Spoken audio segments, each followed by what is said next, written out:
Good morning. आज हम लोग बात करने चल रहे हैं भारत सरकार अधिनियम 1858 के विषय में।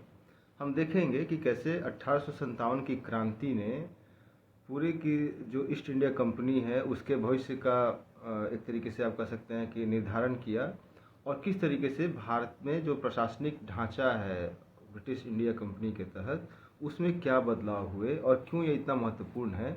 आज हम इन्हीं बिंदुओं पर इसके माध्यम से चर्चा करने जा रहे हैं।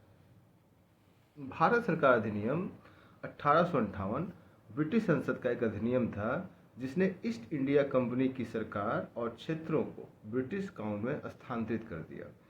भारत में ब्रिटिश क्षेत्रों पर कंपनी का शासन समाप्त हो गया और इसे सीधे ब्रिटिश सरकार को पारित कर दिया गया।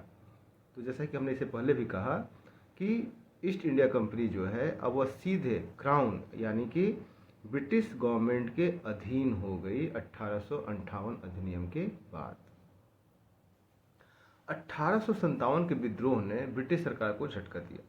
ब्रिटेन में कंपनी के खिलाफ व्यापक आक्रोश था क्योंकि कंपनी की नीतियों को विद्रोह के लिए दोषी ठहराया गया। रानी विक्टोरिया जो ब्रिटेन की सम्राट थी, इस अधिनियम के परिणाम स्वरूप भारत की महारानी शीर्षक के साथ भारत में ब्रिटिश क्षेत्रों की संप्रभु भी बन गई। तो किस तरीके से 1857 की क्रांति जो है उसने इस तरीके का एक माहौल कंस्ट्रक्ट किया जिसके बाद से सीधे तौर पर जो ईस्ट इंडिया कंपनी है वह ब्रिटिश गवर्नमेंट के अधीन चली गई और भारत की जो महारानी के रूप में यहाँ की संप्रभु बन गई, वहाँ की महारानी। अब 1858 के जो अधिनियम है उसमें कौन से ऐसे प्रावधान थे, उसमें कौन सी ऐसी विशेषताएं थीं जो इसे बहुत ही महत्वपूर्ण बनाती है, हम उसको एक एक करके देखते चलें। ईस्ट इंडिया कंपनी का परिसमापन किया गया, यानी कि ईस्ट इंडिया कंपनी जो है अब वह स्वतंत्र तरीके से भारत में अपनी कार्यवाही को सुनिश्चित नहीं कर पा रही थी। ब्रिटेन के भारतीय क्षेत्रों को ब्रिटिश रानी के नाम पर शासित किया जाना था।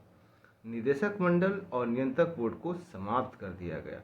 तो तीन चीज़ें जो स्पष्ट रूप से हम देख पा रहे हैं वो इसमें ये है कि एक कि ईस्ट इंडिया कंपनी जो है उसको समाप्त कर दिया गया, उसका पूरा का पूरा जो अधिकार क्षेत्र है वो ब्रिटिश गवर्नमेंट का अधीन हो गया।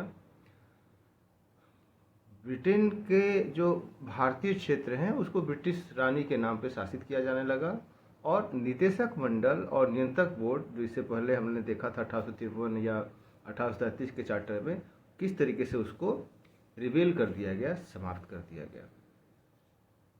कंपनी के कोर्ट ऑफ डायरेक्टर्स की शक्तियां भारत के राज्य सचिव के पास नहीं थी।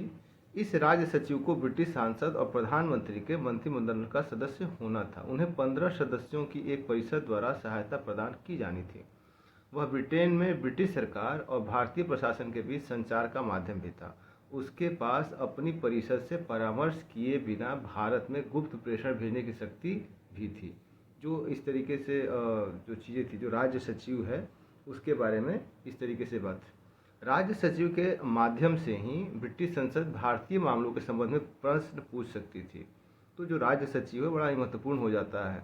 भारत में ब्रिटिश सरकार के प्रतिनिधि गवर्नर जनरल और वायसराय संघर्ष से बचने के लिए दोनों एक ही व्यक्ति थे। मतलब इस तरीके से ना समझा जाए कि गवर्नर जनरल कुछ और है, वायसराय कुछ और है, दोनों एक ही व्यक्ति के लिए इस प्रयुक्त हुआ करता था।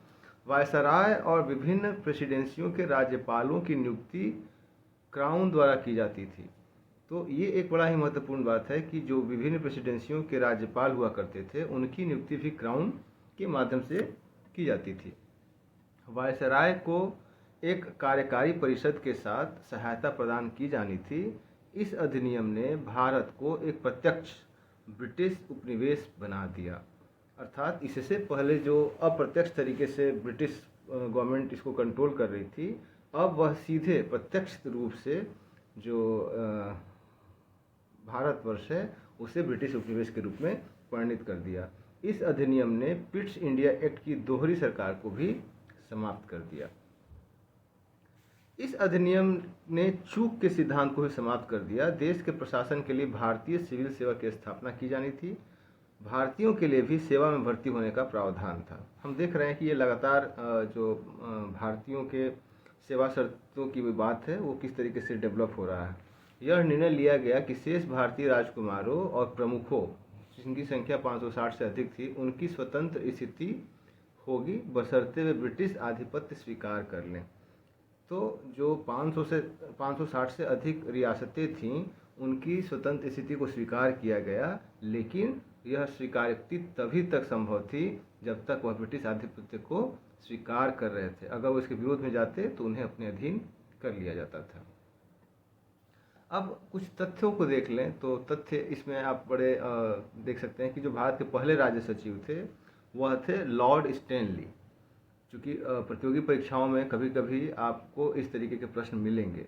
प्रधानमंत्री बेंजामिन डिज़रायली सीधे भारत पर शासन करने वाले क्राउन के विरोध में थे, लेकिन उनके साथी सांसद उनके विचारों से सहमत नहीं थे और बिल हाउस ऑफ कॉमन्स को आसानी से पारित कर दिया गया। भारत के पहले गवर्नर जनरल और वायसराय जो थे वह लॉर्ड कैनिंग थे।